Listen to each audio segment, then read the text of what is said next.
दोस्तों, कुछ दिन पहले ही आई समिट के अंदर कांग्रेस पार्टी के कार्यकर्ता, आईवाईसी के कार्यकर्ताओं ने वहां विरोध प्रदर्शन कर दिया था, कुछ देरी के लिए ही सही। लेकिन उस विरोध प्रदर्शन करने के बाद ये एक नैरेटिव सेट किया गया और ये कहा गया कि ये देश की छवि के साथ जो है खिलवाड़ किया गया है, देश को बदनाम करने की कोशिश की गई है। कम से कम ऐसे जगहों पर जाकर विरोध प्रदर्शन नहीं करना चाहिए था। और जिसके बाद देश के प्रधानमंत्री मोदी जी से लेकर के हर नेताओं ने जो है कांग्रेस पार्टी को घेरना शुरू किया। यहाँ तक कि कांग्रेस को गद्दार साबित कर दिया गया, बताया गया बार बार। प्रधानमंत्री मोदी जी आते हैं और लंबा चौड़ा भाषण देते हैं और यहाँ तक अपने भाषण में कहते हैं कि कांग्रेस वाले तो पहले से ही जो है नंगे हैं, या ये पहले से ही नंगे थे तो उनको कपड़े उतारने की क्या ज़रूरत थी। और आज राहुल गांधी जो है भोपाल पहुँच चुके और भोपाल के अंदर भी जा करके प्रधानमंत्री मोदी जी के दिए गए बयान को लेकर के लगातार घेरते हुए नजर आ रहे हैं और सभी मसलों को लेकर के बातचीत करेंगे। हमारे साथ शर्मा जुड़ चुके हैं। शर्मा जी, कैसे देख पा रहे हैं? आज खबरें ये भी आ रही हैं कि आईवाईसी के हेड को, जो प्रेसिडेंट हैं उदय भानु जी, उनको भी हिरासत में ले लिया गया है। अब तक तो उन 4-5 लोगों को लिया गया था, लेकिन अब उदय भानु जी को भी ले लिया गया है। इस पूरी खबर को लेकर आपके मन में क्या कुछ चल रहा है? देखिए, मैं पुराना एक ज़माने में अंग्रेजों का जब शासनकाल था, एक वो सिस्टम चला था, नो अपील, नो वकील, नो दलील जी। तीनों चीज़ों का कोई लेना देना नहीं, सीधा उठाओ और जेल में डालो। आज वही दोबारा से अंग्रेजों के चाटुकार उसी व्यवस्था को वापस लेके आ रहे हैं। उदय भानु चिप जी की जो गिरफ्तारी है, पहले तो उन्हें पूछताछ के लिए बुलाया, पूछताछ के बुलाने के बाद जो है उन्हें ऑफिशियली तौर पे गिरफ्तार कर लिया गया। और उससे पहले भी जो कार्यकर्ता गिरफ्तार करे गए थे, उनको सबको गिरफ्तार करके 4-4, 5-5 दिन की पुलिस रिमांड पे भेज दिया गया है। और सबसे बड़ी जो है कानून का दुरुपयोग, किसी को भी एफआईआर की कॉपी ही नहीं दी गई है, जबकि सुप्रीम कोर्ट के दिशा निर्देश के अनुसार और संविधान के अनुसार किसी भी गिरफ्तार व्यक्ति को उसकी एफआईआर की कॉपी देनी जरूरी होती है कि ये हमने आपके ऊपर चार्ज लगाए, ये धाराएं लगाई हैं, इसके अगेंस्ट हमने आपको गिरफ्तार करा है, ताकि वो अपनी एफआईआर की कॉपी अपने वकील को, अपने परिजनों को, जिसको भी ये दिखा के और कानूनी सहायता हासिल कर सके। ये एक बिल्कुल सिस्टम है, साफ सुथरा सिस्टम है। सुप्रीम कोर्ट के दिशा निर्देश बिल्कुल क्लियर है इस मामले में कि जो भी व्यक्ति गिरफ्तार होगा उसे जो है एफआईआर की कॉपी देनी जरूरी है, जिसके खिलाफ भी एफआईआर, उसका भी कोई पालन नहीं करा गया। तो आज ये सरकार जो है इतना डर गई है, इतनी हालत ख़राब हो गई, इतनी बैकफुट पे हो गई है कि आज ये उठा के मुकदमे कर रही है और जेल में ठूसने का काम कर रही है।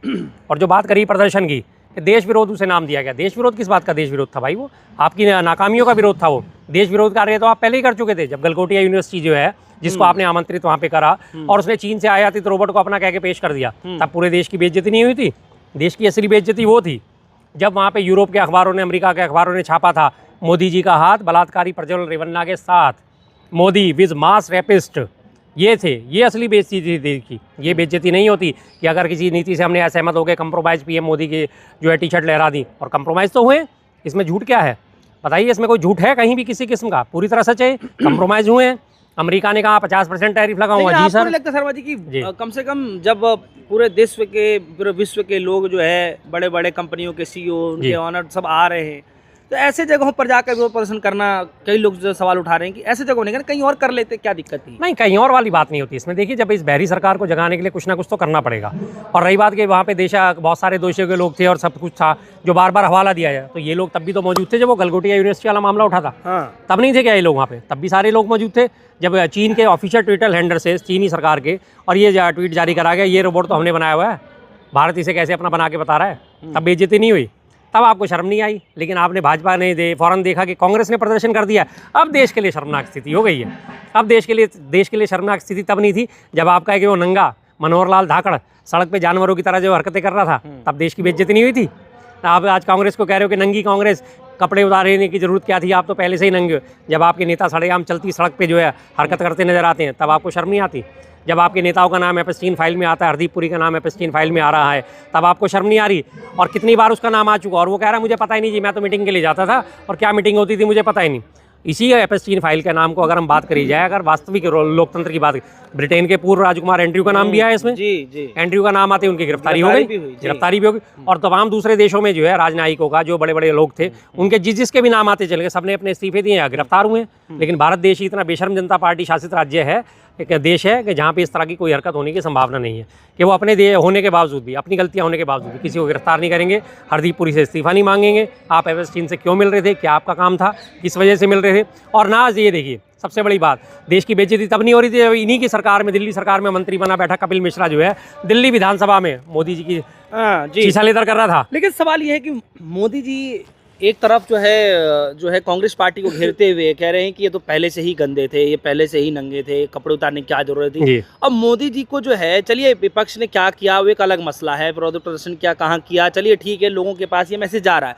लेकिन प्रधानमंत्री मोदी जी की सीट पर बैठे हुए मोदी जी जो है ऐसे भाषा उपयोग कर रहे हैं, ये कहाँ तक जायज़ आप मानते हैं? छिछोरापन कहा जाता है इसे, हल्कापन, बिल्कुल हल्कापन। सबसे बड़ी बात, प्रधानमंत्री पद पे बैठे व्यक्ति को ऐसी भाषा किसी भी किस्म से शोभा नहीं देती। इससे पहले भी पिछले लोकसभा चुनाव में भी आपने देखा था, कांग्रेस चाहे तो मुजरा करे, किस तरह की भाषा का इस्तेमाल कर रहे हो? आप विपक्ष से लड़ रहे हो यार, या आप सड़क छाप गुंडों से लड़ रहे हो और आप सड़क छाप गुंडों की तरह भाषा इस्तेमाल कर रहे हो। चाहे मुजरा करे, चाहे ये करे, चाहे वो करे, आज वो कह रहे नंगे हो गए, पहले से कपड़े उतरे। ये प्रधानमंत्री पद को भाषा शोभित देती है? नहीं देती। आपका विरोध है, आपको जानते हैं आप कि कांग्रेस ही सबसे बड़ी आपकी राइवल पार्टी है। कांग्रेस ही आपको हराने का मादा रखती है और आने वाले टाइम में कांग्रेस ही आपको हरा के वापस आपके भेजेगी, लेकिन वो इसी बात से डरते हैं, इसलिए वो कांग्रेस को हमेशा निशाने पे रखते हैं। आज राहुल गांधी ने भी पलटवार किया है। मोदी जी ने जो भाषण दिया कि कांग्रेस नंगी है इस तरीके की, आज राहुल गांधी ने भी पलटवार किया। सुबह 1 मिनट का वीडियो बनाया, कल के दिन की एक वीडियो है, लेकिन आज भोपाल में जाकर के लंबा चौड़ा भाषण दिया, उसमें भी एस्टिन फाइल का नाम, बहुत सारी चीज जिक्र किया। अपने भाषण सुना क्या? बिल्कुल सुना। उन्होंने बब्बर शेरों से आह्वान करा था, डरना मत। कांग्रेस के बब्बर शेरों पे मुझे गर्व है और मैं ये खुद गर्व करता हूँ। मैं यूथ कांग्रेस पे गर्व करता हूँ, मेन बॉडी पे गर्व करता हूँ, NSUI पे गर्व करता हूँ, जिनका एक एक कार्यकर्ता आज अपनी जान हथेली पे लेके बेशर्म सरकार से लड़ने का मादा रखे हुए हैं। उन्हें पता है कि आज हम इनके खिलाफ प्रदर्शन करेंगे, हम गिरफ्तार भी हो सकते हैं, हमारी जमानतें भी नहीं होंगी, हमें हिरासत में लेके प्रताड़ना भी दी जाएगी, लेकिन उसके बावजूद भी वो सब डटे हुए हैं। तो उनके इस जज्बे को सलाम है।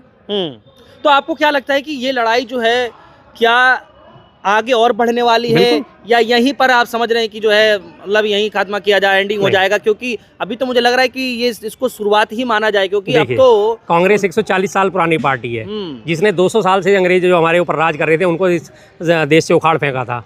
और तब भी यही बात होती थी, माना जाता था कि आज ये शुरुआत है अंत है, शुरुआत है अंत है। लाला लाजपत राय के ऊपर लाठियां बरसाई गई और उसके बाद माना गया कि अब कांग्रेस कमजोर पड़ जाएगी, लेकिन दुगनी ताकत से उठ के वापस आई।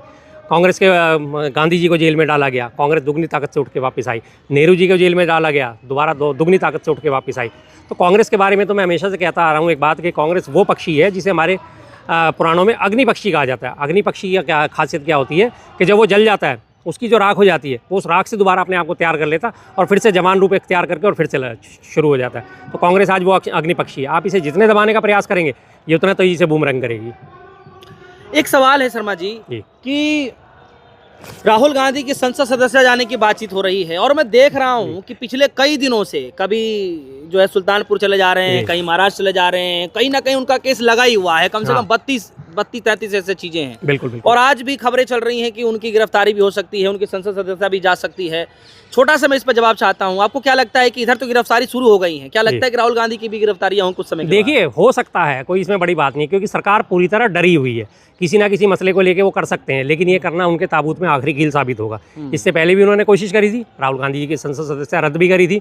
22 मार्च को फैसला आया था, 24 मार्च को उनकी सदस्यता रद्द कर दी गई थी, 28 मार्च को उनसे जो है आवास खाली करवा लिया गया था। लेकिन उसके बाद हुआ क्या, सुप्रीम कोर्ट ने उसके ऊपर निर्णय दिया और उनकी सदस्यता बहाल हुई, सब कुछ। तो ये जितना मर्जी कोशिश कर लें, जितना मर्जी दबाने की कोशिश कर लें, वो दबने वाली चीज़ नहीं है। वो गांधी जी हैं, वो राहुल गांधी हैं, वो इंदिरा गांधी के पोते हैं, राजीव गांधी के बेटे हैं, नेहरू जी उनके नाना रहे हैं। वो ऐसे डरने दबने वाले खानदान के लोग नहीं है, वो नहीं डरने वाले इन चीज़, और वो साफ कहते हैं मैं नहीं डरता, आपने जो करना है कर लो। चलिए, तो हमारे साथ जो है शर्मा जुड़ रहे हैं, जिनसे हम खास बातचीत कर रहे थे। और देखिए, एक तरफ जो है आदिवासी कार्यकर्ताओं का विरोध प्रदर्शन लगातार जारी है, जगह जगह पर लगातार विरोध प्रदर्शन किए जा रहे हैं, क्योंकि आदिवासी के जो प्रेसिडेंट है उदय भानु जी, उनको भी हिरासत में ले लिया गया है। पहले पूछताछ के लिए बुलाया गया, फिर बाद में उनको हिरासत में ले लिया गया। और दूसरी तरफ खबर ये आ रही है कि राहुल गांधी ने मोदी जी के दिए गए बयानों को लेकर के भी पलटवार किया है। आपने दोनों लोगों का भाषण सुना क्या? गिरफ्तारी को लेकर आपके मन में क्या कुछ चल रहा है? वीडियो कमेंट समझाइएगा, अपनी राय रखिएगा।